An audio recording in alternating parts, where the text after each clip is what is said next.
بسم اللہ الرحمن الرحیم۔ اللہ تبارک تعالیٰ کے نام سے شروع جو بڑا مہربان نہایت رحم فرمانے والا ہے۔ رمضان میں قرآن پڑھتے وقت یہ 3 غلطیاں کبھی مت کرنا۔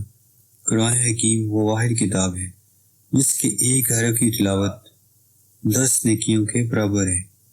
حضرت عبداللہ بن مسعود رضی اللہ تعالیٰ عنہ روایت کرتی ہے، جس نے کتاب اللہ کا ایک حرف پڑھا اس کے لیے اس کے عوض 1 نیکی اور 1 نیکی کا ثواب 10 گنا ہوتا ہے۔ میں نہیں کہتا الف لام میم 1 حرف ہے، بلکہ الف 1 حرف، لام 1 حرف اور میم 1 حرف۔ تلاوت قرآن افضل ترین عبادات میں سے ہے۔ حضرت نعمان بن بشیر رضی اللہ تعالیٰ عنہ بیان کرتے ہیں کہ حضور پاک صلی اللہ علیہ وسلم نے فرمایا، میری امت کی سب سے افضل ترین عبادت تلاوت قرآن پاک ہے۔ یہ عظیم کتاب جس کی تلاوت کی بے پناہ فضیلت ہے، رمضان المبارک کی بابرکت مہینے میں نازل ہوئی۔ اس لحاظ سے قرآن حکیم اور رمضان المبارک کا آپس میں گہرا تعلق ہے۔ رمضان المبارک میں قرآن مجید کی تلاوت کرنے والا گویا اس تعلق کو مضبوط کرتا ہے۔ حضور پاک صلی اللہ علیہ وسلم کی متعدد احادیث مبارکہ اس بات کی دلیل ہے کہ آپ صلی اللہ علیہ وسلم رمضان المبارک میں قرآن حکیم کی تلاوت فرماتے اور جبرائیل امین علیہ السلام کو سناتے۔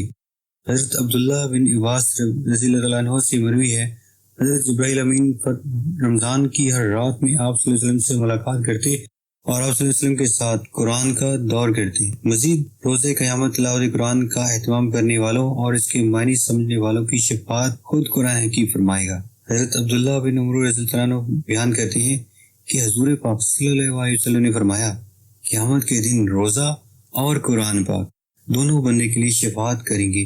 روزہ کہے گا، اے میرے رب، کہ میں نے شخص کو دن کے وقت کھانے پینے اور دوسری نفسانی خواہشات سے روکے رکھا، بس اس شخص کے متعلق میری شفاعت قبول فرما۔ قرآن کہے گا، اے میرے رب، میں نے اس شخص کو رات کے وقت جگائے رکھا، بس اس کے متعلق میری شفاعت قبول فرما۔ آپ صلی اللہ علیہ وسلم نے فرمایا، ان دونوں کی شفاعت قبول کی جائے گی۔ ناظرین، رمضان المبارک کا مہینہ چل رہا ہے۔ رمضان میں قرآن مجید پڑھنے کا شوق ہمارے اندر بہت زیادہ ہو جاتا ہے۔ جیسے ہی رمضان کا مہینہ آتا ہے اور ہم لوگ یہ چاہتے ہیں کہ ہم زیادہ سے زیادہ قرآن پاک پڑھیں۔ روزے کے بعد جو سب سے اہم عبادت ہے رمضان کے مہینے کی، وہ ہے قرآن مجید کی تلاوت۔ لہذا قرآن مجید کی تلاوت کرتے ہوئے کچھ باتوں کا خیال رکھنا بہت ضروری ہے۔ کہیں ایسا نہ ہو کہ ہم قرآن مجید زیادہ پڑھنے کے چکر میں وہ غلطیاں کر بیٹھیں جس سے ہمیں ثواب تو بہت دور کی بات، کہیں قرآن پاک پڑھنا ہمارے لیے وبال جان نہ بن جائے۔ جب ہم زیادہ سے زیادہ قرآن پاک پڑھتے ہیں تو اس زیادہ چکر میں ہم قرآن مجید کو اچھی انداز میں نہیں پڑھ رہے ہوتے۔ ہم قرآن مجید کو جلدی پڑھ رہے ہوتے ہیں کہ پڑھتے ہوئے قرآن مجید کے الفاظ کٹ جاتے ہیں، تو پھر یہ طریقہ مناسب نہیں۔ قرآن مجید آپ پڑھیں تو اس بات کا بہت خیال رکھیں کہ قرآن مجید کے جو الفاظ ہیں وہ بالکل صاف نکل رہے ہوں، ان کی ادائیگی بالکل صحیح ہو، کیونکہ جلدی میں اگر زیر زبر کی بھی غلطی ہو جائے تو وہ آیت بگڑ جائے گی اور اس کا ترجمہ بالکل بدل جاتا ہے۔ تو قرآن مجید پڑھتے وقت اس بات کا خیال رکھنا ضروری ہے کہ بعض لوگ بڑے فخر سے بتاتے ہیں کہ میں تو 10 منٹ میں پارہ پڑھ لیتا ہوں۔ ایسا ہرگز نہ کریں، کیونکہ اگر آپ کی ان غلطیوں کی وجہ سے قرآن پاک کا ترجمہ بدل جائے تو آپ بہت بڑے گناہ کے مرتکب ہوں گے اور سزا بھی کڑی سے کڑی ہوگی۔ اس کا بہت خیال رکھنا چاہیے، کیونکہ اللہ تعالیٰ قرآن پاک پڑھنے والے کی صفات دیکھتا ہے، اس کی مقدار ہرگز نہیں دیکھتا۔ حدیث میں آتا ہے کہ جو شخص قرآن مجید کو پڑھ رہا ہو، لہذا زبان اس کے ساتھ نہیں ڈیرے گی، لیکن وہ پڑھنے کی کوشش کر رہا ہے، اٹک رہا ہے، اللہ کے نبی حضرت محمد صلی اللہ علیہ وسلم نے ارشاد فرمایا، اجر ملتا ہے۔ جیسا کہ ارشاد ہے، اور اے حبیب، قرآن کو وقوف، اعراب، تمام کیفیات مفہوم معنی کے ساتھ خوب ٹھہر کر پڑھا کرو، ہم عنقریب آپ پر ایک بھاری فرمان نازل کریں گے۔ قرآن مجید کو صاف آواز میں پڑھنا چاہیے۔ قرآن مجید کو اکثر لوگ تو پڑھتے ہیں لیکن ہونٹ نہیں ہلتے، کہ قرآن مجید کو آپ دل میں پڑھ رہے ہوتے ہیں، لیکن وہ قرآن مجید کی تلاوت نہیں کہلائے گی۔ اس لیے آپ اگر قرآن مجید پڑھ رہے ہوں، چاہے آہستہ پڑھو یا چاہے زور سے پڑھو، لیکن لفظوں کی ادائیگی آپ کی زبان سے ہونا ضروری ہے، جیسا کہ قرآن پاک میں ارشاد ہے، اور قرآن کو ہم نے جدا کر کے اتارا تاکہ آپ لوگ اسے ٹھہر ٹھہر کر پڑھیں، اور ہم نے اسے رفتہ رفتہ حالات کے مطابق اتارا۔ بظاہر قرآن پاک کھلا ہوا ہے، اور آپ کے نہ تو ہونٹ چل رہے ہوں اور نہ زبان چل رہی ہو، تو دیکھنے میں ایسا لگے گا کہ لفظوں کی مکمل ادائیگی نہیں ہو رہی۔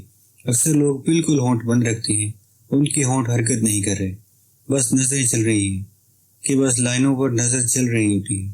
تو یہ قرآن مجید کو صرف دیکھنا ہے، یہ قرآن مجید کو پڑھنا نہیں، یا اس میں بھی دل میں پڑھا جا رہا ہے، لیکن قرآن مجید دیکھنے کا ثواب تو ملے گا۔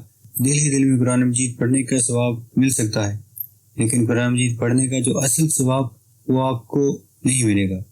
اس لیے اگر آپ آہستہ بھی قرآن پڑھ رہے ہوں تو زبان سے آپ کے لفظوں کی ادائیگی ہونا ضروری ہے۔ تو یہ غلطیاں ہیں جو قرآن مجید کی تلاوت کرتے وقت ہم کرتے ہیں، جو ہمیں بالکل بھی نہیں کرنی چاہیے۔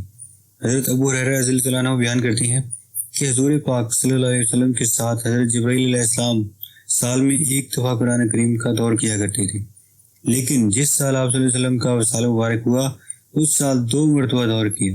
پہلے آپ صلی اللہ علیہ وسلم ہر سال 10 روز کا اعتکاف فرمایا کرتے تھے، لیکن جس سال آپ صلی اللہ علیہ وسلم کا وصال ہوا اس سال 20 روز اعتکاف فرمایا۔ اس حدیث کو امام بخاری، ابو داؤد اور نسائی نے روایت کی ہے۔ حضرت عائشہ رضی اللہ عنہ فرماتی ہیں حضرت فاطمہ تو زہرا تشریف لائیں اور ان کا چلنا ہو بہو حضور پاک صلی اللہ علیہ وسلم کے چلنے جیسا تھا۔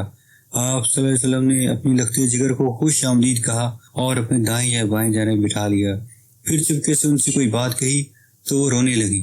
میں نے ان سے پوچھا آپ کیوں رو رہی ہیں؟ تو آپ صلی اللہ علیہ وسلم نے ان سے کوئی بات چپکے سے کہی تو وہ ہنس پڑی۔ بس میں نے کہا آج کی طرح میں نے خوشی کو غم کے اتنے نزدیک کبھی نہیں دیکھا۔ اب میں نے حضرت فاطمہ الزہرا سے پوچھا آپ سے حضور صلی اللہ علیہ وسلم نے کیا فرمایا تھا؟ انہوں نے جواب دیا میں رسول پاک صلی اللہ علیہ وسلم کے راز کو ظاہر نہیں کر سکتی۔ جب حضور پاک صلی اللہ علیہ وسلم کا وصال ہو گیا تو میں نے ان سے اس بارے میں پھر پوچھا تو انہوں نے جواب دیا آپ صلی اللہ علیہ وسلم نے مجھ سے یہ سرگوشی کی تھی کہ جبرائیل ہر سال میرے ساتھ قرآن مجید کا ایک بار دور کیا کرتے تھے، لیکن اس سال 2 مرتبہ دور کیا ہے۔ میرا خیال یہی ہے کہ میرا وقت وصال آ پہنچا ہے، اور بے شک میرے گھر والوں میں سے تم ہو جو سب سے پہلے مجھ سے ملو گے۔ اس بات نے مجھے رلا دیا۔ پھر آپ صلی اللہ علیہ وسلم نے فرمایا کہ تم اس بات پر راضی نہیں کہ تم تمام جنتی عورتوں کی سردار ہو تو اس بات پر میں ہنس پڑی۔ یہ حدیث متفق علیہ ہے۔ حضرت ابو ہریرہ رضی اللہ عنہ سے روایت ہے کہ حضور پاک صلی اللہ علیہ وسلم نے فرمایا حسد رشک تو بس 2 آدمیوں سے ہی کرنا جائز ہے۔ پہلا وہ شخص جسے اللہ تعالیٰ نے قرآن پڑھنا سکھایا تو وہ رات اور دن کی اوقات میں یعنی صبح و شام کثرت سے اس کی تلاوت کرتا ہے۔ اس کا پروسیس ہے، قرآن پاک پڑھتے ہوئے سنتا ہے تو کہہ اٹھتا ہے کہ کاش مجھے بھی اس کی مثل قرآن عطا کیا جاتا تو میں بھی اسی طرح عمل کرتا جس طرح یہ کرتا ہے۔ اور دوسرا شخص وہ ہے جسے اللہ تعالیٰ نے مال بخشا ہے اور وہ اسے اللہ تعالیٰ کی راہ میں صرف کرتا ہے۔ دوسرا شخص دیکھ کر کہتا ہے کاش مجھے بھی اتنا مال مل جاتا جتنا اسے ملا تو میں بھی اس طرح عمل کرتا جس طرح یہ کرتا ہے۔ یہ حدیث متفق علیہ ہے، اور اللہ تعالیٰ ہمیں بھی دین اسلام کے مکمل سمجھ نصیب فرمائے اور ہمیں بہتر عمل کرنے کی توفیق عطا فرمائے۔ آمین یا رب العالمین۔